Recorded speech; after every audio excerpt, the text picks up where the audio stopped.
In this quick video, I'm going to compare the Beats Solo4 with the Beats Solo3, and this is going to be a spec comparison. So let's start. So the first thing is the weight is really similar. It's like only 2 grams, so this is just a tie.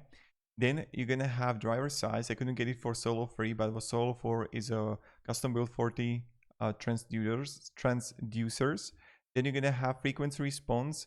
You're gonna have improved frequency response for the Solo4, but what I heard for Solo3 like the bass is amazing. The sound technology, you can have personalized spatial audio, high resolution lossless audio with DAC. Now with the Solo3 you can have beat sound with Apple W1 chip, so I can really say again which one is better. There are other YouTubers for that. This is just a spec comparison. Then you're gonna have the battery life. You can have up to 50 hours for the Beats Solo4. That's better comparing to Beats Solo3. You can have also better quick charge, multi-point connection on both. Then you're gonna have voice assistant integration on both. Both don't have noise cancelling, and then you can have additional features that you're gonna have better for the Beats Solo4. Now the price is also similar, and I can say that you're not going to make a mistake if you're gonna go with Solo4 or Solo3. But what I would do, if you're gonna find Solo4 in off price, you can go with that.